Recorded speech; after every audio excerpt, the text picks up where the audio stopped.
जय Hind and hello guys, स्वागत है आपका आपके अपने YouTube चैनल ज्ञानदेव होस्ट में। एंड इस वीडियो के अंदर आपको बताने वाला हूं यूनियन पब्लिक सर्विस कमीशन यानी कि यूपीएससी NDA 2 ऑनलाइन फॉर्म 2026 के बारे में कि कैसे आपको सेकंड एडिशन वाला ये फॉर्म फिलअप करना है। गाइस इस वीडियो के अंदर बहुत ही अच्छे से बताया जाएगा कि कैसे आपको इसमें अप्लाई करना है। चाहे आप इसमें इस पोर्टल का इस्तेमाल करके पहले भी फॉर्म भर चुके हैं तो आपको डायरेक्टली लॉगिन करके कैसे फॉर्म भरना है वो बताया जाएगा।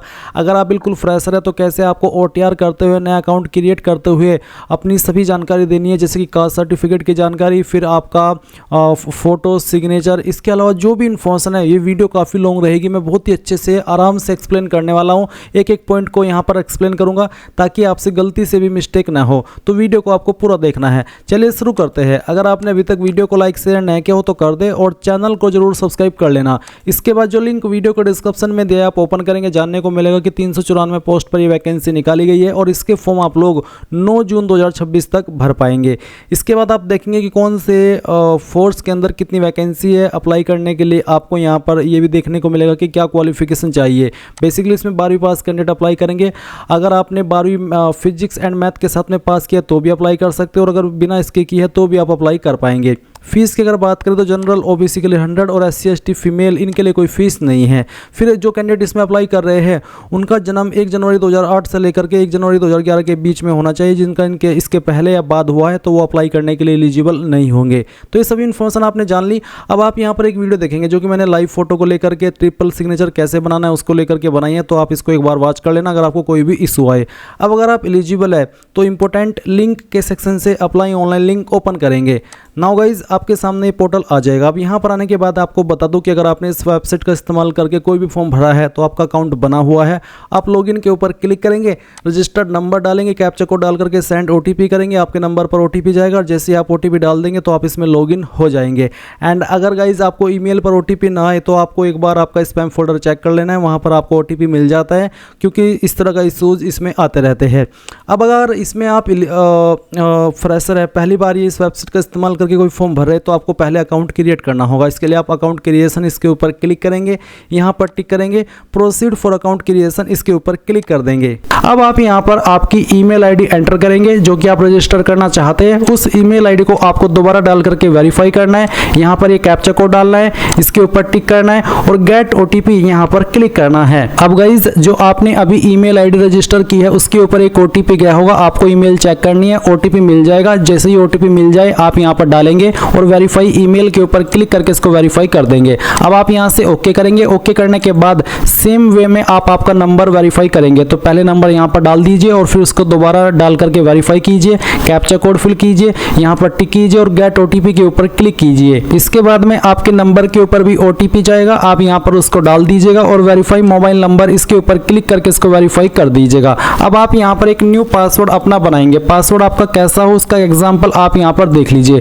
पासवर्ड के अंदर इंग्लिश का कैपिटल लेटर कम से कम एक, स्मॉल लेटर कम से कम एक, इसके बाद में कोई एक स्पेशल कैरेक्टर और साथ ही डिजिट, कुछ इस तरह का पासवर्ड आप यहाँ पर बना लेंगे जिसमें तीनों चीज़ें होनी चाहिए। साथ ही साथ आपके पासवर्ड की लेंथ यहाँ पर 8 से 16 कैरेक्टर के बीच में होनी चाहिए। तो जो मैंने डेमो दिया है आपको पासवर्ड का, उसके आप उसको ध्यान में रखते हुए आप यहाँ पर पासवर्ड डालेंगे, उसको दोबारा डाल करके वेरीफाई करेंगे और फिर क्रिएट पासवर्ड के ऊपर क्लिक करेंगे। क्रिएट पासवर्ड पर क्लिक करने के बाद आप देखेंगे congratulation you have successfully created your account. अब आप यहाँ से ओके कर देंगे। इसके बाद कंटिन्यू टू लॉगिन यहाँ पर क्लिक करेंगे। अब आप यहाँ पर आपका मोबाइल नंबर डालेंगे जो कि अभी आपने रजिस्टर किया है, ये कैप्चा कोड डालेंगे और सेंड OTP के ऊपर क्लिक करेंगे। इसके बाद में आपके नंबर के ऊपर OTP जाएगा, वो OTP यहाँ पर डाल करके वैलिडेट OTP इसके ऊपर क्लिक कर दीजिए।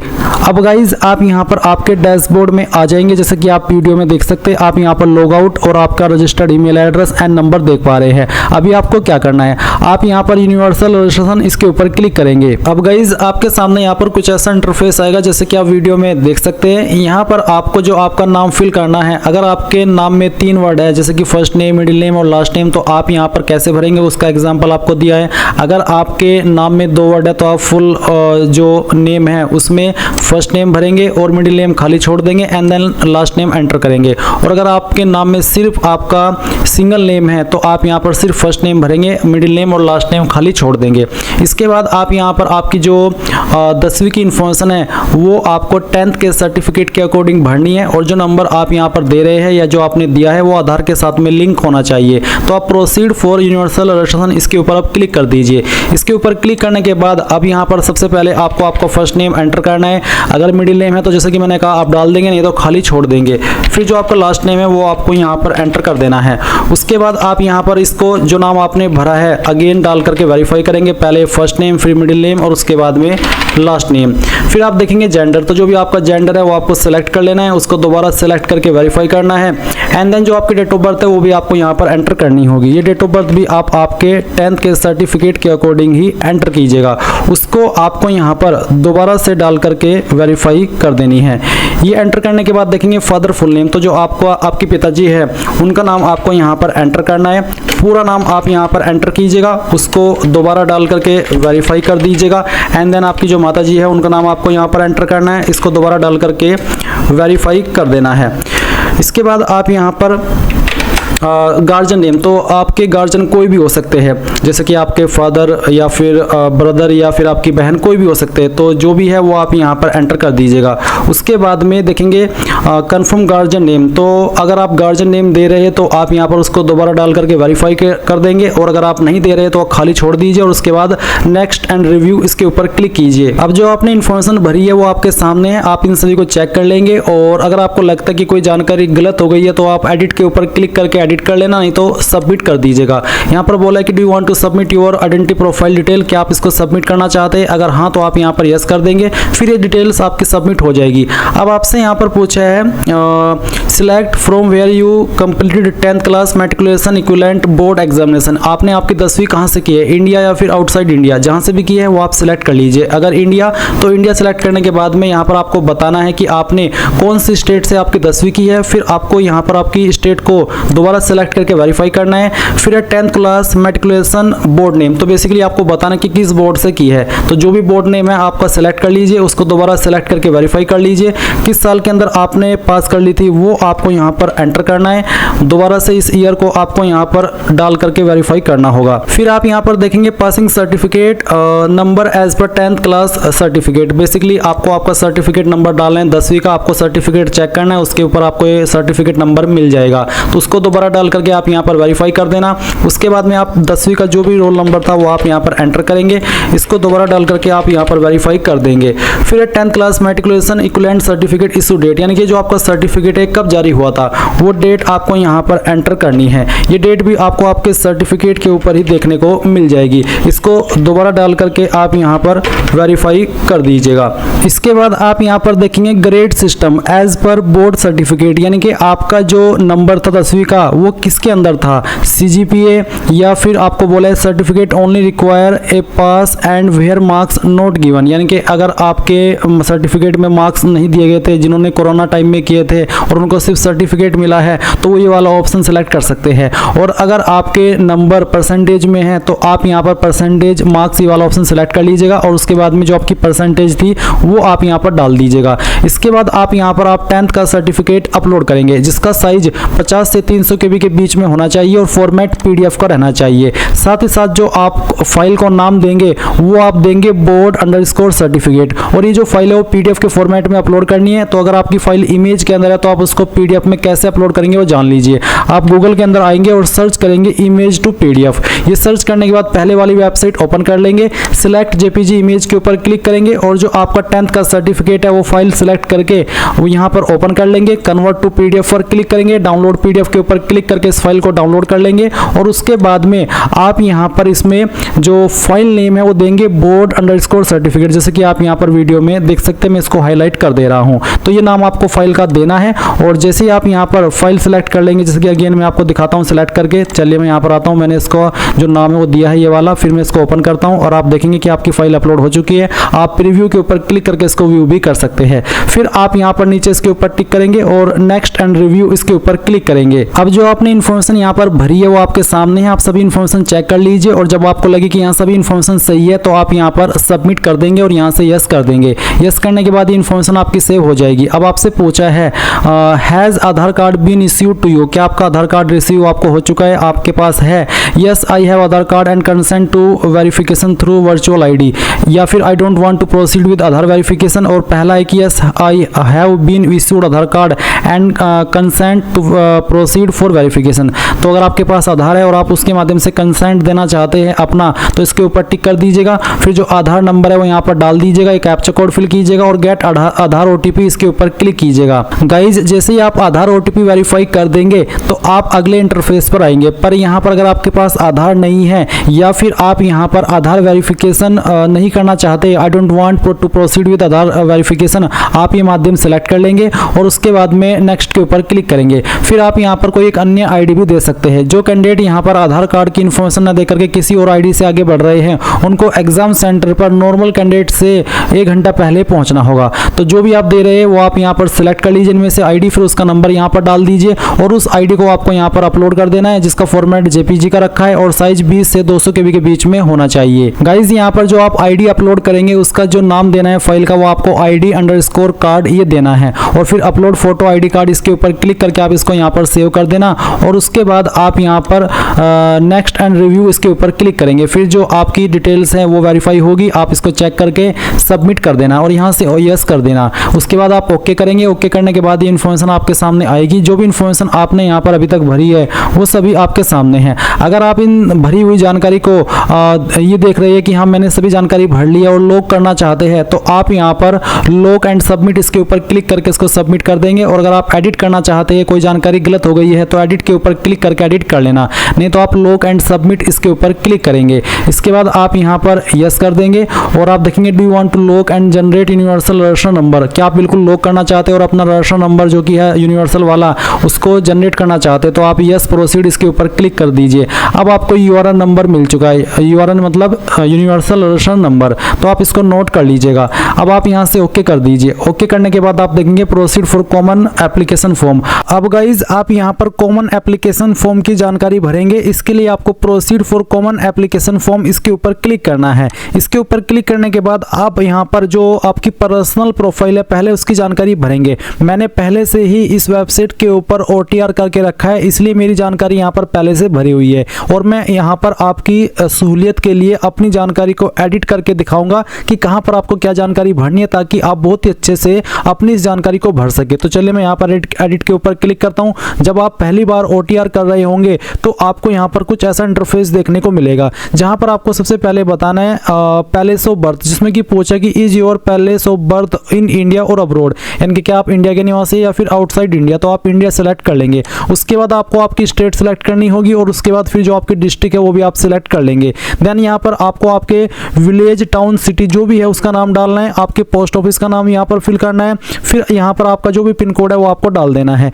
नीचे अल्टरनेट कॉन्टैक्ट इन्फॉर्मेशन, जिसमें कि आप कोई अन्य आपका व्हाट्सएप नंबर है वो दे सकते हैं, आपकी सेकंड ईमेल आईडी दे सकते हैं, आपका सेकंड मोबाइल नंबर दे सकते हैं, या फिर चाहे तो आप इन ऑप्शन को खाली छोड़ सकते हैं। इसके बाद आप यहाँ पर नीचे नेक्स्ट एंड रिव्यू इसके ऊपर क्लिक करेंगे। फिर जो आपने इन्फॉर्मेशन यहाँ पर भरी है वो सामने आपके आ जाएगी। आप इन जानकारी को डबल चेक कर ले। अगर आपको लगता है कि इस वाले स्टेप में कोई गलती हो गई है किसी स्पेलिंग में, तो आप एडिट के ऊपर क्लिक करके अभी भी इसको सही कर सकते हैं, नहीं तो आप यहाँ पर सबमिट कर देंगे। सबमिट करने के बाद आप यस इट्स करेक्ट इसके ऊपर क्लिक कर देंगे और यहाँ पर ओके कर देंगे। देन आपके सामने पेरेंट प्रोफाइल आ जाएगी। तो यहाँ पर मैं इस इन्फॉर्मेशन को भी एडिट करके दिखाता हूँ कि कहाँ पर क्या जानकारी भरनी है। तो सबसे पहले आपको यहाँ पर फादर नेम एंटर करना है और उसके बाद में आप यहाँ पर बताएंगे उनका स्टेटस अलाइव है, डिकीज्ड है। अलाइव मीन्स जिंदा और डिकीज्ड मीन्स उनकी मृत्यु हो चुकी है। उसके बाद यहाँ पर उनका जो लास्ट ऑक्यूपेशन है वो क्या था, अगर वो डिकीज्ड है, और अगर वो अलाइव है तो उनका ऑक्यूपेशन क्या है वो भी आप यहाँ पर सिलेक्ट कर लेंगे। काफ़ी सारे प्रोफेशन यहाँ पर दिए, अगर आपके पिता का प्रोफेशन यहाँ पर है तो आप सिलेक्ट कर लेंगे, नहीं तो आप यहाँ पर सेल्फ एम्प्लॉयड या अदर्स का ऑप्शन सिलेक्ट कर सकते हैं। उसके बाद नेशनलिटी में आपको सिटीजन ऑफ इंडिया सेलेक्ट कर लेना है अगर आप इंडियन है। फिर आप यहाँ पर बताएंगे state to which your father originally belonged, यानी कि कौन सी स्टेट के आपके फादर निवासी थे वो स्टेट आपको सिलेक्ट कर लेनी है। फिर कौन सी डिस्ट्रिक्ट के निवासी थे वो डिस्ट्रिक्ट भी आपको सिलेक्ट करनी होगी। एंड देन नीचे आपको सेम वे में आपकी माता जी का जो डिटेल है वो देना है, जिसमें कि आप माता का जो नाम है वो एंटर करेंगे और यहाँ पर उनका जो स्टेटस है बताएंगे कि अलाइव है या फिर डिकीज्ड है। इसके अलावा उनका ऑक्यूपेशन क्या है वो आप सिलेक्ट कर लेंगे। जितने भी प्रोफेशन यहाँ पर दिए गए इनमें से कोई भी एक profession, home maker means housewife, तो जो भी है प्रोफेशन आपकी माता जी का वो आप सिलेक्ट कर लेना। फिर उनकी एनुअल इनकम अगर कोई कोई है, आपका प्रोफेशन होम मेकर के अलावा कुछ और है, तो आप उनकी एनुअल इनकम यहाँ पर भर देंगे जितनी भी है, नहीं तो आप यहाँ पर 0 लिख देंगे। फिर नेशनलिटी के अंदर आप सिटीजन ऑफ इंडिया सेलेक्ट कर लेंगे और इसके बाद में यहाँ पर बताएंगे कौन सी स्टेट की निवासी है आपकी माता जी और फिर कौन सी डिस्ट्रिक्ट की निवासी है वो भी आप यहाँ पर सेलेक्ट कर लेंगे। इसके बाद गाइज आप नेक्स्ट एंड रिव्यू इसके ऊपर क्लिक करेंगे। आपके द्वारा भरी गई जानकारी यहाँ पर आ चुकी है, आप इन जानकारी को डबल चेक कर ले। जब आपको लगे कि हाँ ये सभी इन्फॉर्मेशन सही है जो मैंने भरी है, तब आप सबमिट के ऊपर क्लिक करके यस अपडेट इसके ऊपर क्लिक कर देंगे। फिर यहाँ पर ओके करने के बाद आपके सामने आएगी आपकी सोशल कैटेगरी प्रोफाइल। तो चलिए मैं यहाँ पर इसको एडिट करके दिखाता हूँ। तो आपके सामने यहाँ पर सबसे पहले सिलेक्ट कम्युनिटी का ऑप्शन आएगा। तो जो भी आपकी कास्ट कैटेगरी है जैसे कि एसटी, ओबीसी, अनरिजर्व्ड यानी कि जनरल या फिर ईडब्ल्यूएस, अगर मान लीजिए आप एसटी है तो आप एसटी सेलेक्ट कर लेंगे। उसके संबंध में आपको बोला कि upload a valid and readable copy of the caste certificate issued by the competent authority as evidence, यानी कि आपको कास्ट सर्टिफिकेट अपलोड भी करना होगा जो कि रीडेबल हो, यानी कि ऐसा ना हो कि जो आपने अपलोड किया है उसमें डिटेल सही से समझ में ना आ रही हो। It will be subject to physical verification if incorrect evidence is uploaded the reason shall stand cancelled, यानी कि जब आपका डॉक्यूमेंट वेरिफिकेशन होगा उस वक्त कोई भी इसमें गलती पाई गई तो आपका फॉर्म रिजेक्ट कर दिया जाएगा, आपका कैंडिडेचर रद्द कर दिया जाएगा। इसलिए सही डिटेल यहाँ पर आपको देनी होगी। अब आता है यहाँ पर सर्टिफिकेट नंबर। तो जो भी आपका कास्ट सर्टिफिकेट है उसके ऊपर जो नंबर है वो यहाँ पर आपको डालना है। मैं आपको अगेन बता दूं कि आपका कास्ट सर्टिफिकेट सेंट्रल का बना होना चाहिए। फिर यहाँ पर है ऑफिस ऑफ इश्यूइंग अथॉरिटी, यानी कि जिस अथॉरिटी ने आपका जो सर्टिफिकेट है वो जारी किया है वो ऑफिस कहाँ पर है, उस ऑफिस को यहाँ पर आपको बताना होगा। तो अगर मैं डेमो के लिए या फिर एग्जाम्पल के लिए आपको बताऊं कि जो मेरा सर्टिफिकेट है वो तहसीलदार ने जारी किया है, तो आप यहाँ पर ऑफिस ऑफ इश्यूइंग अथॉरिटी में तहसीलदार ऑफिस लिख सकते हैं। या फिर अगर आपका सर्टिफिकेट एसडीएम ने जारी किया है, डीएम ने जारी किया है, मजिस्ट्रेट ने जारी किया है, किसी और पोस्ट के अधिकारी ने जारी किया, तो जहाँ पर भी उसका ऑफिस है उस ऑफिस का जो एड्रेस है वो आप यहाँ पर लिख सकते हैं। फिर आता है डेजिग्नेशन ऑफ इश्यूइंग अथॉरिटी, यानी कि किस पोस्ट के अधिकारी ने इसको जारी किया है। ये सर्टिफिकेट आपका generally tehsildar, deputy revenue officer not below the rank of tehsildar या फिर सब डिविजनल ऑफिसर, इन पोस्ट के अधिकारी द्वारा जारी होता है। तो अगर आपके सर्टिफिकेट के ऊपर हिंदी में लिखा है पोस्ट के अधिकारी का नाम, तो आप उसको इंग्लिश में कन्वर्ट करके जो भी पोस्ट बनती है वो पोस्ट आप यहाँ पर सिलेक्ट कर लीजिएगा। उसके बाद कौन सी स्टेट के द्वारा जारी हुआ है वो स्टेट आप सिलेक्ट कर लेंगे। किस डेट में आपका सर्टिफिकेट जारी हुआ है वो डेट भी आपको यहाँ पर एंटर कर देनी है, जो भी आपकी डेट है। उसके बाद में गाइज आप देखेंगे एड्रेस ऑफ इश्यूइंग अथॉरिटी, यानी कि जो आपका सर्टिफिकेट जारी हुआ है वो कौन सी अथॉरिटी के द्वारा जारी हुआ है और उसका एड्रेस कहाँ पर है। ऊपर आपने लिखा है ऑफिस ऑफ इश्यूइंग अथॉरिटी और यहाँ पर है आपका एड्रेस ऑफ इश्यूइंग अथॉरिटी। तो यहाँ पर जिस भी अथॉरिटी ने आपका सर्टिफिकेट जारी किया है उसका जो भी एड्रेस है वो एड्रेस आप यहाँ पर लिख देना। मैंने यहाँ पर दोनों में सेम चीज़ लिखी है, इसमें चाहे कोई आप जो मैंने चीज़ें बताई है वो आप लिखे तो कोई प्रॉब्लम नहीं होगी, क्योंकि ये जो सर्टिफिकेट है वो अलग अलग पोस्ट के अधिकारी द्वारा जारी होता है। तो जहाँ पर भी उसका ऑफिस है ऊपर आप वो लिख दे और यहाँ पर जहाँ पर उनका एड्रेस है वो एड्रेस आप यहाँ पर एड्रेस ऑफ इश्यूइंग अथॉरिटी में फिल कर दे, कोई भी प्रॉब्लम नहीं आएगी। फिर यहाँ पर आता है name of caste tribe community as per community certificate. तो जो आपका कास्ट है या ट्राइब है कम्युनिटी है वो क्या है वो आप यहाँ पर लिख देना। फिर उसके बाद में central list with serial number caste tribe community, आप यहाँ पर क्लिक है टू सी लिस्ट, इसके ऊपर क्लिक करके ये भी देख सकते हैं कि जो आपकी कास्ट है या फिर जो आपकी ट्राइब है वो सेंट्रल लिस्ट में कहाँ पर आती है, उसका सीरियल नंबर आपको यहाँ पर देना है। जैसे कि यहाँ पर आपके सामने ये जो कास्ट की लिस्ट है वो आ चुकी है।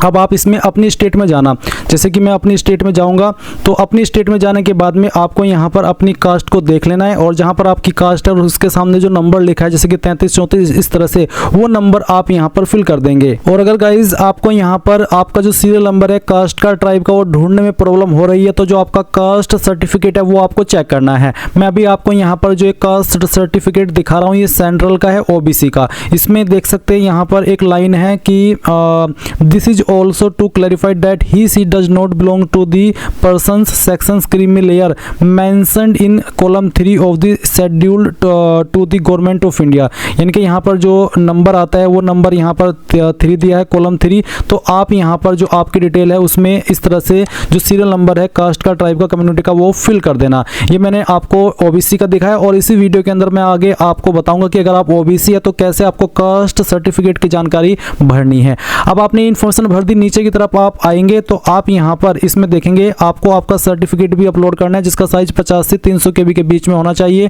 फॉर्मेट PDF का रखना है और फाइल का नाम आपको देना होगा कास्ट_सर्टिफिकेट, इस तरह से, ये वाला नाम। अगर नाम कुछ और होगा तो वो अपलोड नहीं हो पाएगा। और गाइज अगर आपकी फाइल इमेज के अंदर है तो आप उसको PDF में कैसे बनाएंगे वो भी जान लीजिए। गूगल के अंदर आना और सर्च करना इमेज टू PDF, चाहे आप फॉर्म मोबाइल से भरे या कंप्यूटर से, ये आप दोनों से कर सकते हैं। और फिर कन्वर्ट JPG टू PDF, इसके ऊपर क्लिक करना, सिलेक्ट JPG इमेजेस के ऊपर क्लिक करना और जो आपके कास्ट सर्टिफिकेट का इमेज है वो आप सिलेक्ट कर लेना। मैं डेमो के लिए इस इमेज को सिलेक्ट करता हूं, ओपन करता हूं और फिर कन्वर्ट टू PDF इसके ऊपर क्लिक करना। ये फाइल आपकी PDF के अंदर कन्वर्ट हो जाएगी और फिर आप इसको डाउनलोड PDF के ऊपर क्लिक करके एक सिंगल क्लिक के अंदर डाउनलोड कर लेंगे। डाउनलोड हो जाने के बाद में आपको इस फाइल को नाम देना होगा, यहाँ पर जो दिया है वो वाला। क्या नाम देना है आप देख लीजिए, कास्ट_सर्टिफिकेट, ये नाम आप देंगे और फिर चूज फाइल के ऊपर क्लिक करेंगे और अपनी फाइल को सिलेक्ट करेंगे और यहाँ पर अपलोड कर देंगे। अगर यहाँ पर आपसे अपलोड नहीं हो रही है तो आप fetch caste certificate from DigiLocker, अगर आपने आपका कास्ट सर्टिफिकेट डिजिलॉकर के ऊपर अपलोड करके रखा है तो आप यहाँ पर डिजिलॉकर के माध्यम से भी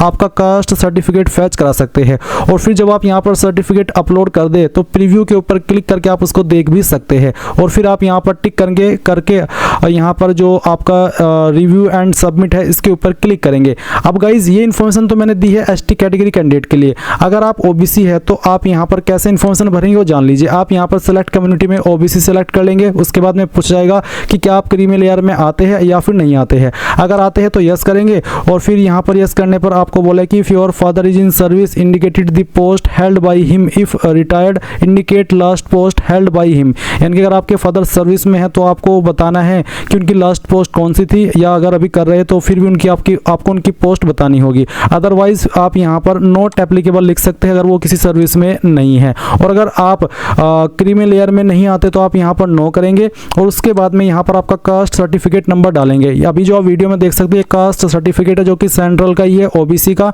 इसमें आप देख सकते हैं आवेदन क्रमांक और प्रमाण पत्र क्रमांक। तो जो यहाँ पर आवेदन क्रमांक है, सर्टिफिकेट जो आपका प्रमाण पत्र क्रमांक है वो आपको सर्टिफिकेट नंबर पर डालना है। ये जो प्रमाण पत्र क्रमांक है ये आप सर्टिफिकेट नंबर में फिल करेंगे। उसके बाद में ऑफिस ऑफ इश्यूइंग अथॉरिटी, जो आपकी इश्यूइंग अथॉरिटी है उसका ऑफिस, उसका जो ऑफिस है वो आप यहाँ पर लिखेंगे। जैसे कि यहाँ पर है जारीकर्ता केंद्र, CSC गवर्नेंस जन सेवा केंद्र, ये जो है वो आप यहाँ पर लिख देंगे इसमें ऑफिस ऑफ इश्यूइंग अथॉरिटी। उसके बाद में डेजिग्नेशन ऑफ इश्यूइंग अथॉरिटी, कौन सी पोस्ट के अधिकारी ने इसको जारी किया है, तो आप सर्टिफिकेट पर आएंगे और मैं अभी जो वीडियो में दिखा रहा हूँ ये आपका कास्ट सर्टिफिकेट ही है सेंट्रल का। इसमें आप देख सकते हैं सक्षम अधिकारी के बाद में लिखा है तहसीलदार। तो आप यहाँ पर इसमें जो भी पोस्ट आपके सर्टिफिकेट पर इस जगह पर लिखी हुई है वो पोस्ट आप सिलेक्ट कर लेंगे। उसके बाद में यहाँ पर है स्टेट, तो ये जो सर्टिफिकेट है उत्तर प्रदेश के द्वारा जारी हुआ है, तो यहाँ पर मैं उत्तर प्रदेश सिलेक्ट कर लेता हूँ। उसके बाद में यहाँ पर है एड्रेस ऑफ इश्यूइंग अथॉरिटी, तो जो आपकी इश्यूइंग अथॉरिटी है उसका एड्रेस क्या है वो आपको यहाँ पर देना है। तो गाइज जहाँ पर जो भी आपकी अधिकारी की पोस्ट है जैसे कि तहसीलदार है, तो जो आपके तहसीलदार का ऑफिस है जहाँ पर भी है वो तहसीलदार के ऑफिस का जो एड्रेस है वो एड्रेस आप यहाँ पर एड्रेस ऑफ इश्यूइंग अथॉरिटी में फिल कर देना। उसके बाद में आता है डेट ऑफ इशू, किस डेट में इशू है, तो इस सर्टिफिकेट के ऊपर डेट है 15 फरवरी 2025। तो आपके सर्टिफिकेट के ऊपर जो भी यहाँ पर डेट लिखी हुई है वो डेट आप यहाँ पर लिख देंगे। उसके बाद में आप यहाँ पर देखेंगे यहाँ पर एक सवाल है, is your father is in service indicate the post. अगर आपके फादर सर्विस के अंदर है गवर्नमेंट में तो आप उनकी पोस्ट बताएंगे कि किस पोस्ट पर है। अगर वो रिटायर्ड हो चुके तो उनकी लास्ट पोस्ट कौन सी थी वो आप बताएंगे। अगर वो सर्विस में नहीं है तो आप यहाँ पर नॉट एप्लीकेबल लिख देंगे। उसके बाद में name of caste tribe community, certificate के अकॉर्डिंग आपकी कास्ट ट्राइब कम्युनिटी कौन सी है वो आप यहाँ पर लिख देंगे। और अगर आप सर्टिफिकेट पर आएंगे तो आप देख सकते हैं इसमें यहाँ पर है Uttar Pradesh state belongs to the Teli community, तो यहाँ पर तेली कम्युनिटी लिखा है तो आप वही कम्युनिटी यहाँ से वहाँ पर लिख देंगे। उसके बाद में इसमें आपसे आपका सीरियल नंबर पूछा है, आपकी जो ट्राइब है, कास्ट है या फिर कम्युनिटी है, तो यहाँ पर अगर आप सर्टिफिकेट पर आएंगे तो इसमें बोला है कि this is also to clarify that he she does not belongs to the person section creamy layer mention column in 3, तो यहाँ पर 3 है तो मैं यहाँ पर 3 लिख दूंगा। तो इस तरह से आपको ये जानकारी भरनी है। फिर आप यहाँ पर कास्ट सर्टिफिकेट अपलोड करेंगे जिसका साइज 50 से 300 KB के बीच में होना चाहिए और फाइल का नाम कास्ट_सर्टिफिकेट होना चाहिए। और उसके बाद में गाइज यहाँ पर आप चूज फाइल के ऊपर क्लिक करके इस फाइल को अपलोड कर देंगे। नीचे आती है पेरेंट डिटेल, यहाँ पर कुछ सवाल है जैसे कि does your father have pan, क्या आपके फादर के पास पैन है, पैन कार्ड है, अगर है तो यस करेंगे और यस करने पर आपको उनका पैन का जो नंबर है वो यहाँ पर डाल देना है।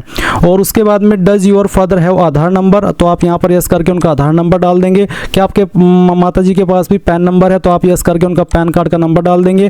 क्या आपकी माता जी के पास आधार नंबर है, तो आप यस करके उनका भी आधार नंबर यहाँ पर डाल देंगे। फिर आप यहाँ पर टिक करेंगे और उसके बाद में आप यहाँ पर रिव्यू एंड सबमिट इसके ऊपर क्लिक करेंगे। इसके बाद आपने जो भी इन्फॉर्मेशन यहाँ पर भरी है वो आपके सामने आ जाएगी। आप यहाँ पर नेक्स्ट के ऊपर क्लिक कर देंगे। इसके बाद यहाँ पर आपके सामने आएगी डिसेबिलिटी प्रोफाइल की जानकारी, जहाँ पर आपको पूछा है कि whether you are a PWD या फिर पीडब्ल्यूबीडी कैंडिडेट। अगर आप है तो यस, नहीं तो आप नो कर देंगे।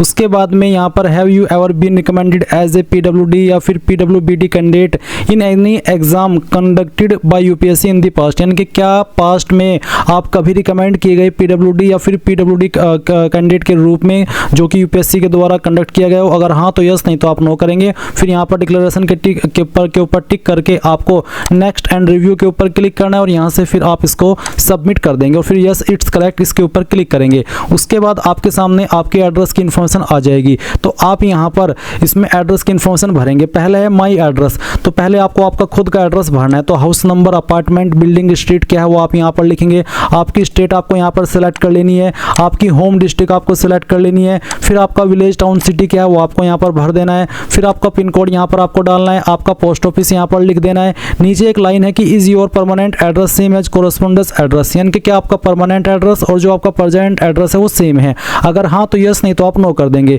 यस करने पर आप नीचे देखेंगे आपका परमानेंट एड्रेस दिया गया है। तो परमानेंट एड्रेस में अगर आपका यहाँ पर नहीं आता तो आप खुद से हाउस नंबर, आपका स्टेट, आपका डिस्ट्रिक्ट, आपका विलेज, टाउन या फिर सिटी और उसके बाद में पिन कोड और आपका पोस्ट ऑफिस डाल देंगे। उसके बाद आप नेक्स्ट के ऊपर क्लिक करेंगे। नेक्स्ट के ऊपर क्लिक करने के बाद यहाँ पर आता है फादर लास्ट एड्रेस। क्योंकि मेरे जो पिताजी है वो डिकीज्ड है, यानी कि उनकी मृत्यु हो चुकी है, इसलिए यहाँ पर लास्ट एड्रेस का ऑप्शन है। अगर आपके पिताजी जिंदा है तो यहाँ पर आपका जो भी पिताजी का एड्रेस है वो आपको देना होगा। और आपको यहाँ पर एक सवाल भी पूछा है कि is your father address same as your correspondence address, यानी कि जो आपके पिताजी का एड्रेस है क्या वही आपका प्रेजेंट एड्रेस है। अगर हाँ तो यस, अगर नहीं तो नो करके अलग से भर सकते हैं। अगर यस करेंगे तो ऑटोमेटिकली जो एड्रेस आपने माई एड्रेस में भरा है वो यहाँ पर आ जाएगा।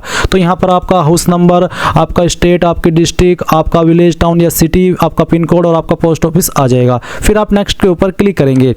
इसके बाद यहाँ पर आपकी माताजी का एड्रेस है तो इसमें भी सेम पूछा कि क्या आपकी माताजी का एड्रेस और जो आपके पिताजी का एड्रेस है क्या वो सेम है। तो आप यहाँ पर यस कर देंगे। तो यस करने पर जो एड्रेस आपने आपके पिताजी का भरा है वही यहाँ पर आपकी माताजी का आ जाएगा। बट अगर अलग अलग है तो नो करके अलग से आप आपकी माताजी का एड्रेस भर सकते हैं। इसके बाद आप नेक्स्ट एंड रिव्यू इसके ऊपर क्लिक करेंगे। फिर जो भी इन्फॉर्मेशन आपने यहाँ पर भरी वो सभी आपके सामने है, डबल चेक कर ले। अगर आपको लगे कि सभी जानकारी सही है तो आप सबमिट कर देंगे और फिर यहाँ पर यस अपडेट इट इसके ऊपर क्लिक करेंगे और यहाँ से ओके कर देंगे। इसके बाद में आपके सामने यहाँ पर एजुकेशनल प्रोफाइल आ चुकी है, यानी कि आपको यहाँ पर आपकी क्वालिफिकेशन की जानकारी देनी है। जैसे कि मैंने बताया था कि मैं पहले से रजिस्टर्ड हूँ तो मेरी जानकारी पहले से यहाँ पर भरी हुई है, इसलिए मैं यहाँ पर अपनी जानकारी को एडिट करके आपको सिखा रहा हूँ, बता रहा हूँ कि कैसे आपको यहाँ पर अपनी इन्फॉर्मेशन भरनी है। तो यहाँ पर सबसे पहले आपको इसमें 12वीं की इन्फॉर्मेशन देनी होगी। तो आप देखेंगे इसमें कैसे देंगे। आप सिलेक्ट क्वालिफिकेशन लेवल में 10+2 सिलेक्ट कर लेंगे। उसके बाद में क्वालिफिकेशन लेवल स्टेटस में बताएंगे कि आप कंप्लीट कर चुके हैं या अभी आप कर रहे हैं। अगर अपेयरिंग आप सिलेक्ट करेंगे तो यहाँ पर आपको कुछ ऐसे ऑप्शन देखने को मिलेंगे जिसमें कि आपको select qualification pursuing state UT, यानी कि कहाँ से आप कर रहे हैं, किस स्टेट से कर रहे हैं वो स्टेट आपको बतानी होगी। फिर आपको यहाँ पर आपका जो एग्जामिनेशन बोर्ड नेम है वो बताना होगा। तो जो भी बोर्ड है जैसे कि CBSE, central board of secondary education या फिर आपका कोई और बोर्ड स्टेट का जैसे कि UP board of high school and intermediate education, तो जो भी है वो आप सेलेक्ट कर लेना। उसके बाद स्कूल, इंस्टीट्यूट, कॉलेज नेम, तो जो भी आपके स्कूल का नाम है, कॉलेज का नाम है वो आप यहाँ पर फिल कर देंगे खुद से। और फिर जो आपके पास 12वीं के अंदर सब्जेक्ट थे उन सब्जेक्ट के नाम आप यहाँ पर एक एक करके भरेंगे। आपको बोला है कि enter all your subject separated by commas, जैसे कि एग्जाम्पल भी इन्होंने दिया है, यानी कि आपको यहाँ पर सभी सब्जेक्ट को लिखना होगा कॉमा लगा करके, चाहे 5 थे चाहे फिर 4, जो भी आपके सब्जेक्ट थे वो आप यहाँ पर सभी लिख देंगे। उसके बाद होता है एंटर डेट ऑफ ज्वाइनिंग, यानी कि किस डेट में आपने 12वीं ज्वाइन की थी वो डेट आपको यहाँ पर बतानी है। अब अगर आपको एग्जैक्ट डेट मालूम नहीं है तो आप यहाँ पर एक जो एक्सपेक्टेड डेट होती है, जो अनुमानित डेट होती है कि हाँ यार उस टाइम पर मैंने ज्वाइन किया था, वो डेट आप यहाँ पर डाल सकते हैं। इसमें कोई भी प्रॉब्लम नहीं आएगी। तो जो भी आपकी ज्वाइनिंग डेट है वो आप यहाँ पर डाल देना। उसके बाद में enter expected date of completion, यानी कि कब तक आप कंप्लीट कर लेंगे उसकी एक्सपेक्टेड डेट, अनुमानित डेट आप यहाँ पर इसी तरह से भर देंगे जैसे कि आपने ज्वाइनिंग की डेट भरी है। उसके बाद में सिलेक्ट मीडियम ऑफ स्ट्रीम, आपका मीडियम ऑफ स्ट्रीम क्या है, हिंदी, कन्नड़, कश्मीरी, मैथिली, जो भी है। है वो आप सिलेक्ट कर लेना। उसके बाद आप ऐड के ऊपर जैसे ही क्लिक करेंगे तो जानकारी आपकी यहाँ पर ऐड हो जाएगी। अब गाइज अगर आप 12वीं पास कर चुके हैं, कंप्लीट कर चुके हैं, तो आप यहाँ पर इसमें जो क्वालिफिकेशन लेवल का स्टेटस है उसमें कंप्लीट सेलेक्ट करेंगे, तब आपको यहाँ पर कुछ और अतिरिक्त ऑप्शन देखने को मिलेंगे। इसमें आपको बताना होगा कि कौन सी स्टेट के द्वारा आपने पास किया, फिर आपको आपका जो बोर्ड नेम है वो सिलेक्ट करना होगा। जिस भी बोर्ड से आपने किया आपको आपके स्कूल कॉलेज का नाम देना है। सेम वे में आपके सब्जेक्ट्स लिखने हैं, सभी कोमा लगा करके एक एक करके। फिर जो आपका रोल नंबर था वो भी आपको यहाँ पर मेंशन करना होगा। इसके अलावा date of qualification completion, certificate issuance date, या तो आप यहाँ पर जब आपकी क्वालिफिकेशन कंप्लीट हुई थी वो डेट देंगे, या फिर जो आपका सर्टिफिकेट है उसके ऊपर जो डेट है वो डेट आप यहाँ पर लिख देंगे। उसके बाद आपके नंबर किसके अंदर है, CGPA स्केल 10 या फिर GPA grade point average scale 4, percentage marks, तो जो भी है वो आप सिलेक्ट कर लेंगे। अगर परसेंटेज तो आपको बताना कि कितनी परसेंटेज आपको 12वीं के अंदर आई थी, और आपका जो क्वालिफिकेशन का मीडियम है हिंदी, इंग्लिश या फिर कोई और लैंग्वेज वो आप सिलेक्ट करेंगे और ऐड के ऊपर क्लिक करके इसको ऐड कर देंगे। इसके बाद ये इन्फॉर्मेशन आपकी यहाँ पर ऐड हो जाएगी और फिर आप यहाँ पर आपकी जो हायर क्वालिफिकेशन है जो कि आप देना चाहते तो यहाँ पर वो ऐड करेंगे। फिर यहाँ पर आपके सामने एम्प्लॉयमेंट एक्सपीरियंस प्रोफाइल आ जाएगी। इसमें यहाँ पर पूछा है have you ever been self employed, क्या आप कभी सेल्फ एम्प्लॉयड रहे हैं, कोई काम किया था आपने? अगर हाँ तो यस करने पर आपको बताना होगा। एंटर नेचर ऑफ एम्प्लॉयमेंट, किस तरह का आपका एम्प्लॉयमेंट था, मंथली इनकम कितनी थी, कब आपने स्टार्ट किया था आपका जो भी जॉब था वो, और फिर कब तक आपने किया था वो आप यहाँ पर बताएंगे। आर यू स्टिल वर्किंग में नो करके आप बता देंगे कि कब तक आपने किया था, और अगर आप करंटली काम कर रहे हैं तो आप यस कर सकते हैं। उसके बाद में ऑर्गेनाइजेशन का नाम, उस कंपनी का नाम जहाँ पर आपने काम किया था, और प्लेस ऑफ एम्प्लॉयमेंट कहाँ पर आपने काम किया था उसका एड्रेस भी आपको देना होगा और ऐड के ऊपर क्लिक करना है। बट गाइज अगर आप नहीं देना चाहते, कोई छोटा मोटा काम किया था, तो आप यहाँ पर इस वाले ऑप्शन में नो कर देना और फिर आप यहाँ पर नेक्स्ट के ऊपर क्लिक करेंगे। फिर आएगी एम्प्लॉयमेंट डिटेल जहाँ पर पूछे have you ever been employed, क्या आप कभी आप कभी किसी और जॉब में एम्प्लॉयड रहे हैं। अभी जो आपने इन्फॉर्मेशन भरी ये भरी आपने सेल्फ एम्प्लॉयमेंट डिटेल की जो आपने खुद से किया था, और यह एम्प्लॉयमेंट डिटेल वो वाला जहाँ पर आपने कहीं और जाकर के किसी और कंपनी के अंदर काम किया था। अगर आपने किया था तो आप यस करके उसकी जानकारी भी सेम तरीके से भर सकते कि आपका जो एम्प्लॉयर टाइप था वो किस तरह का था, central government, state government, PSU या फिर प्राइवेट, फिर किस पोस्ट पर रहकर के काम किया, मंथली सैलरी कितनी मिलती थी। साथ ही सेल्फ एम्प्लॉयमेंट टाइप नेचर आपको बताना हो कि किस तरह का आपका काम था, अप्रेंटिस थी या part time, contract basis, ad hoc, temporary या परमानेंट। साथ ही enter detail of name of employer, या फिर जो आपकी कंपनी थी उसका नाम आप यहाँ पर लिखेंगे। कब आपने स्टार्ट किया था वो आप पीरियड फ्रॉम में लिखेंगे, और कब तक आपने किया था वो आप पीरियड 2 में डेट सेलेक्ट कर लेंगे। साथ ही आपका फील्ड क्या था, टीचिंग, नॉन टीचिंग, वो आप बताएंगे, और उसका जो एड्रेस है कंपनी का जहाँ पर आपने काम किया वो देंगे। Selected work as supervisor admin junior scale, किस तरह के आप लेवल पर सिलेक्ट हुए थे वो आपको बताना होगा। सुपरवाइजर लेवल, मैनेजमेंट लेवल पर थे, हेड ऑफ ब्रांच थे या फिर अदर। साथ ही नेचर ऑफ ड्यूटीज आप बता देंगे और ऐड के ऊपर क्लिक करके ऐड कर देंगे। बट अगर आप नहीं हैं तो आप यहाँ पर नो कर देना। उसके बाद आप यहाँ पर रिव्यू एंड नेक्स्ट इसके ऊपर क्लिक करेंगे और फिर यहाँ से आप इसको सबमिट कर देंगे यस इट्स करेक्ट के ऊपर क्लिक करके। अब ओके करने के बाद में यहाँ पर आपके सामने अचीवमेंट्स का ऑप्शन आएगा। तो अगर कोई आपकी अचीवमेंट्स है तो आप यस करके उसकी जानकारी भर सकते हैं, जिस तरह की भी है, जैसे कि प्राइज, मेडल, स्कॉलरशिप, स्पोर्ट्स में या फिर पोजीशन। नहीं तो आप सिंपली नो करेंगे, नेक्स्ट एंड रिव्यू इसके ऊपर क्लिक करेंगे और यहाँ से आप इसको ओके कर देंगे। इसके बाद गाइज आपके सामने आएगा प्रीवियस यूपीएससी एग्जामिनेशन प्रोफाइल। तो इसमें पूछा previous UPSC examination detail, have you ever appeared in any UPSC examination so for in previous year, क्या आपने अभी तक किसी यूपीएससी एग्जाम में अपीयर्ड हुए हैं। अगर आप हुए हैं तो आप यहाँ पर यस करेंगे और यस करने पर आप बताएंगे select name of examination recruitment test section, किस एग्जाम में या फिर रिक्रूटमेंट टेस्ट में आप अपेयर हुए हैं, किस साल के अंदर हुए हैं, आपका रोल नंबर देना होगा उस एग्जामिनेशन का। साथ ही पूछा कि whether appeared at the interview, क्या आप इंटरव्यू के अंदर भी अपेयर्ड हुए थे, अगर हाँ तो यस, नहीं तो आप नो करेंगे। Whether you were recommend for appointment, क्या आप अपॉइंटमेंट के लिए रिकमेंड किए गए थे, अगर हाँ तो यस, नहीं तो आप नो करेंगे। फिर पूछे हैव यू ज्वाइंड और बीन अपॉइंटेड, क्या आपने ज्वाइन किया था या फिर आप अभी भी अपॉइंटेड है, अगर हाँ तो यस, नहीं तो आप नो, यहाँ पर आप नो कर देंगे।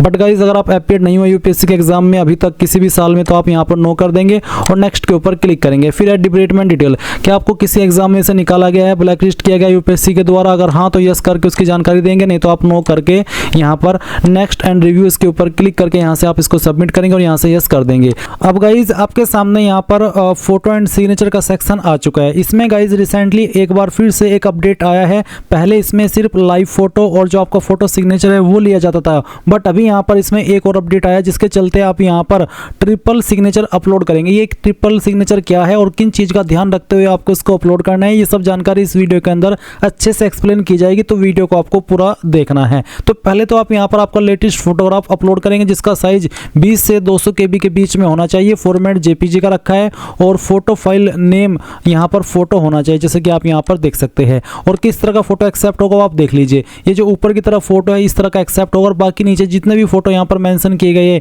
ये सभी फोटो यहाँ पर वो है जो कि आपके रिजेक्ट किए जाएंगे। तो आप क्या करेंगे, इसमें अब आप यहाँ पर जो आपका फोटो है वो अपलोड करेंगे दिए गए इंस्ट्रक्शंस के अकॉर्डिंग। तो क्या करेंगे, चूज फाइल के ऊपर क्लिक करेंगे और उसके ऊपर क्लिक करने के बाद okay I understand and accept इसके ऊपर क्लिक करेंगे। देन गाइज जो आपकी फोटो फाइल है वो आपको यहाँ पर सेलेक्ट करनी है। मैं ये फाइल सेलेक्ट करता हूँ, इसको ओपन करता हूँ, इस तरह से फोटो आएगा, आप ओके कर देना। और ओके करने के बाद में आप अपलोड फोटो इसके ऊपर क्लिक करेंगे। मेरा फोटो पहले से अपलोड है इसलिए मैं यहाँ पर इसको अपडेट करके आपको दिखा रहा हूँ। मैं यहाँ पर यस कर देता हूँ। यस करने के बाद में यहाँ पर आप जैसे ही आगे बढ़ेंगे तो देखेंगे कि आपका फोटो यहाँ पर सक्सेसफुली अपलोड हो चुका है। आप इसको view uploaded passport size photo preview के ऊपर क्लिक करके व्यू भी कर सकते हैं। इसके बाद गाइज यहाँ पर आप देखेंगे कैप्चर लाइव फोटोग्राफ। अब आपको जो आपका लाइव फोटोग्राफ है वो कैप्चर करना है। इसमें आप इसको अपने डिवाइस से भी कर सकते हैं और अपने मोबाइल से भी कर सकते हैं। अगर आप मोबाइल से करना चाहते तो आप कैप्चर फ्रॉम मोबाइल ये सेलेक्ट करेंगे, आपके सामने QR कोड आएगा। इस QR कोड को अपने मोबाइल से स्कैन कीजिए और फिर लॉगिन होकर के डायरेक्टली आप आपका जो लाइव फोटो है वो कैप्चर कर लेंगे। तो गाइज जैसे ही आप यहाँ पर ये QR कोड स्कैन करेंगे और आपके सामने यहाँ पर कुछ ऐसा इंटरफेस आएगा। अगर आपको यहाँ पर ऐसा इंटरफेस स्कैन करने पर नहीं देखने को मिल रहा है, आप लॉग आउट हो जा रहे हैं, तो आपको अगेन QR कोड को स्कैन कर लेना है। उसके बाद में जब इस वाले इंटरफेस पर आप आ जाएंगे तो आप यहाँ पर नीचे की तरफ आएंगे और आपको बोला है कैप्चर फोटो। आप यहाँ पर कैप्चर फोटो के ऊपर क्लिक करेंगे, आपका जो कैमरा है वो ऑन हो जाएगा। अब आप यहाँ पर जो आपका फोटो है वो कैप्चर करेंगे। फोटो कैप्चर हो जाने के बाद में आप यहाँ पर राइट के आइकन पर ये जो राइट टिक है इसके ऊपर क्लिक कर देंगे। फिर यहाँ पर आपको इसको जो क्रॉप करना है वो कर लीजिए। इसमें आपको जो एक्स्ट्रा पार्ट है वो हटा देना है और बाकी को आप यहाँ पर क्रॉप कर देंगे। अगर क्रॉप करने में कोई इशू आ रहा है तो आपको आराम से वक्त लेकर के अच्छे से इसको क्रॉप कर देना है, इस तरह से जैसे कि मैं आपको यहाँ पर करके दिखा रहा हूँ। और वैसे ही आप चीज़ खुद भी कर सकते हैं, इसमें कोई बड़ी बात नहीं है। तो आपको इसमें एक्स्ट्रा पार्ट हटा देना है और जो आपका फेस है जिसमें कि आपका फेस 75% दिखना चाहिए उतना पार्ट आपको रखना है। और उसके बाद आप नीचे स्क्रॉल करेंगे और फिर यहाँ पर आप क्रॉप के ऊपर क्लिक कर देंगे। क्रॉप के ऊपर क्लिक करने के बाद में आप यहाँ पर नीचे की तरफ आएंगे और अपलोड फोटो इसके ऊपर क्लिक करेंगे और फिर यस अपलोड इट इसके ऊपर क्लिक कर देंगे। यहाँ पर गाइस प्रोसेसिंग हो रही है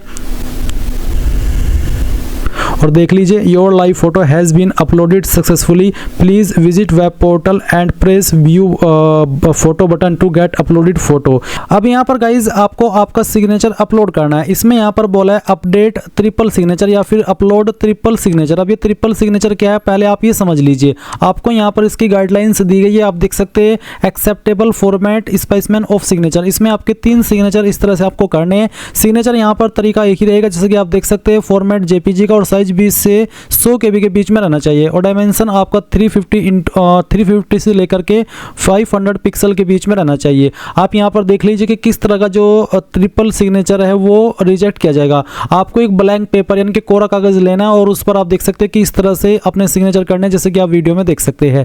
नीचे यहाँ पर जो आपको फॉर्मेट दिए गए हैं ये वो है जो कि रिजेक्ट कर दे जाएंगे। अब आप क्या करेंगे, आपको यहाँ पर एक इन्होंने फॉर्मेट भी दिया है, तो आप click to download triple signature format इसके ऊपर क्लिक करेंगे और आपका एक जो फॉर्मेट है ट्रिपल सिग्नेचर का वो डाउनलोड हो जाएगा आपके मोबाइल या PC के अंदर। आप देख सकते हैं इस तरह का फॉर्मेट होगा। अब इसमें यहाँ पर 1 के सामने आपको सिग्नेचर कर देना है अपना, फिर 2 के सामने अपना सिग्नेचर करना है और फिर 3 पॉइंट के सामने भी अपना सिग्नेचर कर देना है। इसके बाद फिर आप इस फाइल को, इस फॉर्मेट को अगेन स्कैन करेंगे और स्कैन करने के बाद आप यहाँ पर इसको अपलोड करेंगे। और अपलोड करने के लिए आपको क्या करना है, आप यहाँ पर सेम वे में चूज फाइल इसके ऊपर क्लिक करेंगे। चूज फाइल के ऊपर क्लिक करने के बाद यहाँ पर आपके सामने सिग्नेचर के इस तरह से इंस्ट्रक्शंस आएंगे। आप यहाँ पर नीचे की तरफ आइए और okay I understand and accept इसके ऊपर क्लिक कीजिए। देन गाइज आपको सिग्नेचर की फाइल सेलेक्ट करनी है और इस तरह से ओपन कर लेना है। मैं डेमो के लिए सिग्नेचर आपको अपलोड करके दिखा रहा हूँ। इस तरह से आप यहाँ पर फाइल को सिलेक्ट करके ओके करेंगे एंड देन यहाँ पर आपको अपडेट या फिर अपलोड ट्रिपल सिग्नेचर, क्योंकि मेरी प्रोफाइल पहले से बनी हुई है इसलिए मेरे सामने अपडेट ट्रिपल सिग्नेचर या अपडेट का ऑप्शन आ रहा है। अगर आप फर्स्ट टाइम अकाउंट क्रिएट करते हो यहाँ पर आइए तो आपको अपलोड ट्रिपल सिग्नेचर का ऑप्शन देखने को मिलेगा। और मैं आपको उनके लिए बता दूं, जो कैंडिडेट पहले से रजिस्टर्ड है इस पोर्टल के ऊपर और ये फॉर्म भर रहे हैं, उनको यहाँ पर आना है और इस वाले सेक्शन से अपना जो फोटो है, लाइव फोटो है और ये जो आपका ट्रिपल सिग्नेचर है इसको अपडेट कर लेना है। तो आप यहाँ पर अपडेट ट्रिपल सिग्नेचर इसके ऊपर क्लिक करके यहाँ से यस कर देंगे। इसके बाद थोड़ा सा वेट करना है। अभी यहाँ पर गाइज सिग्नेचर अपलोड करने में थोड़ा इशू चल रहा है, तो अगर आपको कोई इशू आ रहा है तो थोड़ा सा वेट कर लेना है। और उसके बाद में जैसे ही आपका सिग्नेचर अपलोड हो जाए आप यहाँ पर गो टू डैशबोर्ड इसके ऊपर क्लिक करेंगे। अब गाइज यहाँ पर डैशबोर्ड पर आ जाने के बाद में आपको इसमें एग्जामिनेशन के सेक्शन से अप्लाई फॉर एग्जामिनेशन इसके ऊपर क्लिक करना है। देन आपके सामने इस तरह का इंटरफेस आ जाएगा। गाइज यहाँ पर ये इन्फॉर्मेशन उनके लिए बताया जा रही है जो कि यहाँ पर इसमें पहले से रजिस्टर्ड नहीं थे। तो मैंने पहले रजिस्ट्रेशन का प्रोसेस बताया, अब मैं आपको अप्लाई का प्रोसेस बताने वाला हूँ। और अगर आप पहले से रजिस्टर्ड थे तो जो आप यहाँ पर अप्लाई करेंगे, आप बाकी प्रोसेस स्किप करके यहाँ से अपना अप्लाई कर सकते हैं। इसके लिए गाइज आपको यहाँ पर आपकी वैकेंसी देखने को मिल रही है और आपकी स्टार्टिंग डेट, लास्ट डेट भी यहाँ पर दी गई है। अब आपको एक्शन के नीचे अप्लाई के ऊपर क्लिक करना है। इस तरह का एक इंस्ट्रक्शंस आएगा। अब आप यहाँ पर टिक कर दीजिए और उसके बाद प्रोसीड के ऊपर क्लिक कीजिए। और गाइस अगर यहाँ पर आता है you are not eligible due to age restrictions, तो इसका मतलब है कि आप या तो जो एज मांगी है उससे कम है या फिर आपकी एज जो मांगी गई है उससे ज़्यादा है। तो अब आप यहाँ पर अगर एलिजिबल पाए जाते तो आपको कैसे अप्लाई करना है वो जान लेना है। तो गाइज अगर आप एज वाइज एलिजिबल हुए इसमें अप्लाई करने के लिए तो आपके सामने डायरेक्टली इस तरह का इंटरफेस आएगा जैसे कि आप वीडियो में देख सकते हैं। अब यहाँ पर आपकी OTR की जानकारी दी गई है जो कि आपने अभी कॉमन एप्लीकेशन फॉर्म के अंदर भरी है। तो आपको एक एक सेक्शन को व्यू करना है और जैसे आप इसको व्यू कर लेंगे तो यहाँ पर आपको इस तरह से व्यूड और राइट चेक का एक जो आइकन है वो देखने को मिल जाएगा। पहले आप कैंडिडेट आइडेंटिटी डिटेल वेरीफाई करेंगे, फिर मेट्रिकुलेशन, फिर आधार और फोटो आईडी। तो सभी को आपको यहाँ पर इस तरह से एक एक करके व्यू कर लेना है। जैसे ही आप यहाँ पर सभी सेक्शन व्यू कर लेंगे तो आपको यहाँ पर नीचे की तरफ इसके ऊपर टिक करना है और log common application form profile and proceed इसके ऊपर क्लिक करना है। फिर यहाँ से आपको अग्री एंड प्रोसीड इसके ऊपर क्लिक कर देना है और फिर यहाँ पर do you want to log your common application form, तो इसको आप यहाँ पर यस कर दीजिए। अब आप देख सकते हैं कि आपकी डिटेल सबमिट हो चुकी है। अब आप यहाँ से ओके कीजिए। ओके करने के बाद में आपको यहाँ पर कुछ जानकारी देनी है, जैसे कि पूछा है कि select your educational qualification level. इसमें यहाँ पर है past without physics chemistry and mathematics यानी कि PCM इन क्लास 12, यानी कि अगर आपने आपकी 12वीं फिजिक्स केमिस्ट्री और मैथमेटिक्स के बिना पास की है तो आप यहाँ पर पहले वाला ऑप्शन सेलेक्ट करेंगे। और अगर आपने आपकी 12वीं फिजिक्स केमिस्ट्री और मैथमेटिक्स के साथ में पास किया तो आप यहाँ पर सेकंड ऑप्शन सेलेक्ट कर लेंगे। फिर यहाँ पर आप देखेंगे degree certificate number, enrolment number, तो आपका जो भी 12वीं का सर्टिफिकेट नंबर है वो आप यहाँ पर डाल देंगे। उसके बाद में 12वीं का सर्टिफिकेट कब इशू आया उसकी डेट भी आपको यहाँ पर इस तरह से एंटर करनी है, जैसे कि मैं आपको एंटर करके दिखा रहा हूँ। इसके बाद गाइज आप यहाँ पर देखेंगे designation of issuing authority of degree या फिर सर्टिफिकेट, यानी कि जो आपका सर्टिफिकेट है वो जो जारी किया है वो कौन से पोस्ट के अधिकारी ने जारी किया है। अगर आप इसको गूगल करेंगे designation of issuing authority of 12th certificate, मेरा यूपी बोर्ड से तो मैंने यूपी बोर्ड सर्च किया तो यहाँ पर आता है कि जो यूपी बोर्ड का सर्टिफिकेट है वो सेक्रेटरी उत्तर प्रदेश माध्यमिक शिक्षा परिषद यूपी MSP प्रयागराज इसके द्वारा जारी किया जाता है। अगर आप CBSE बोर्ड से हैं तो आप यहाँ पर CBSE बोर्ड लिख करके सर्च करेंगे और आपको यहाँ पर देखने को मिल जाएगा कि किसने उसको जारी किया। बेसिकली 12वीं का सर्टिफिकेट CBSE के द्वारा जारी किया जाता है तो आप सिंपली CBSE लिख सकते हैं या फिर आप यहाँ पर देख सकते हैं कि ये जो सर्टिफिकेट है वो कंट्रोलर ऑफ एग्जामिनेशन इसके जो पोस्ट है उसके द्वारा जारी किए जाते हैं। तो इनमें से आप यहाँ पर देख सकते हैं डेजिग्नेशन CBSE बोर्ड वालों की कंट्रोलर ऑफ एग्जामिनेशन है। तो आप इसमें CBSE बोर्ड से 12वीं करने वाले कैंडिडेट कंट्रोलर ऑफ एग्जामिनेशन लिख सकते हैं। एंड जो यूपी बोर्ड से है वो यहाँ पर जो लिखेंगे मैंने आपको यहाँ पर अभी बताया वो आपको लिखना है। चलिए मैं यहाँ पर आता हूँ और वही चीज़ आपको यहाँ पर लिख देनी है। इसमें यहाँ पर अगर ये पेस्ट हो पा रहा है तो पेस्ट कर देना, नहीं तो आप जैसे कि मैंने कहा कि एक स्पेलिंग यहाँ से लिखिए।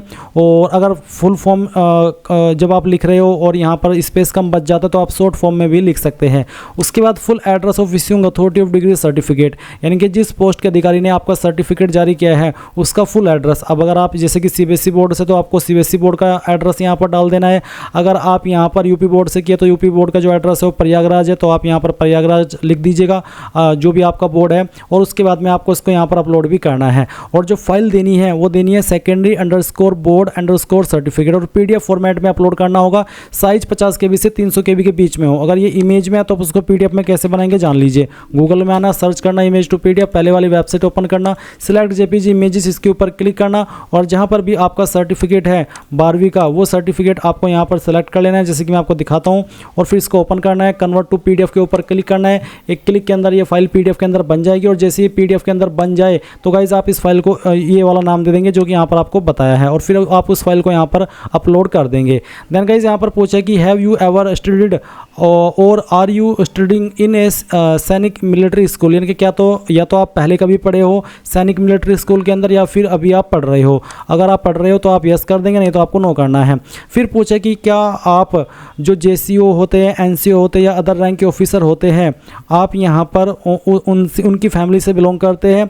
अगर हाँ और आप सैनिक स्कूल और मिलिट्री स्कूल के अंदर या तो पढ़े हैं या फिर पढ़ रहे हैं तो आप इस वाले ऑप्शन में यस करेंगे, नहीं तो नो कर देना है। फिर आप नेक्स्ट एंड रिव्यू इसके ऊपर क्लिक करेंगे। इसके बाद गाइज आप यहाँ पर देखेंगे स्टेप 2 सर्विस प्रेफरेंस। तो आपको यहाँ पर आपकी सर्विस प्रेफरेंस देनी है, जिसको भी आपको प्रेफरेंस देनी है पहले नंबर पर उसके सामने आपको 1 लिखना है, जिसको आपको दूसरे नंबर पर देनी है उसके सामने 2, और जिसको आपको तीसरे नंबर पर देनी है उसको 3। तो इस तरह से आप यहाँ पर इसमें आपकी जो प्रेफरेंसेस है वो दे देंगे। और अगर आपको किसी को प्रेफरेंस नहीं देनी, किसी एक को ही देनी है, तो आप बाकी में 0 लिख देना, और जिसको आप दे रहे हैं उसको आप पहले नंबर पर लिख सकते हैं। फिर पूछे did you ever fail in CPSS PABT examination of air force, यानी कि ये आपने फेल किया ये वाला एग्जाम जो यहाँ पर मेंशन किया गया है।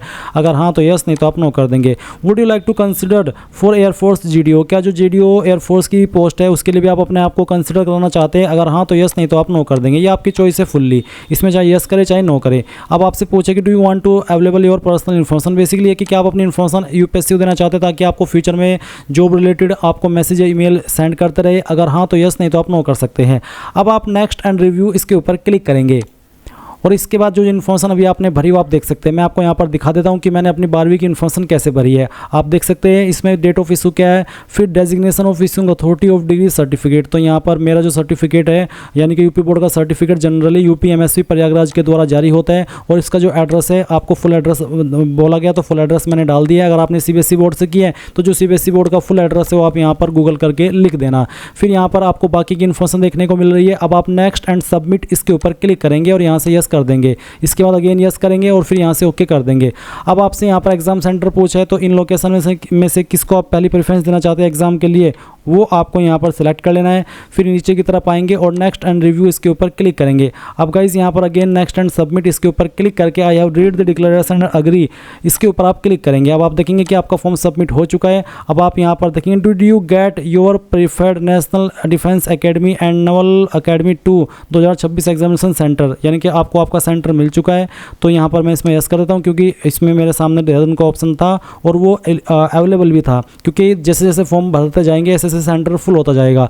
फिर पूछा है अगला सवाल यहाँ पर which national defence academy and Naval academy 2 examination centre do you prefer for future examination. Future examination के लिए आप इनमें से किस सिटी को प्रेफरेंस देना चाहेंगे एग्जाम के लिए, तो वो आप सिलेक्ट कर ले और सबमिट सर्वे इसके ऊपर क्लिक करके यहाँ से ओके कर दीजिए। अब आपका फॉर्म सबमिटेड है। अब आप यहाँ पर नीचे की तरफ आएंगे और प्रिंट के ऊपर क्लिक करके अगर आपके पास प्रिंटर न हो तो इसको PDF के रूप में सेव कर लेंगे और बाद में आप इसको प्रिंट करा लेना। इस तरह से गाइज आप लोग UPSC NDA 2 ऑनलाइन फॉर्म 2026 भर पाएंगे। आई होप ये प्रोसेस आपको पसंद आया होगा। So thanks for watching. जय हिंद।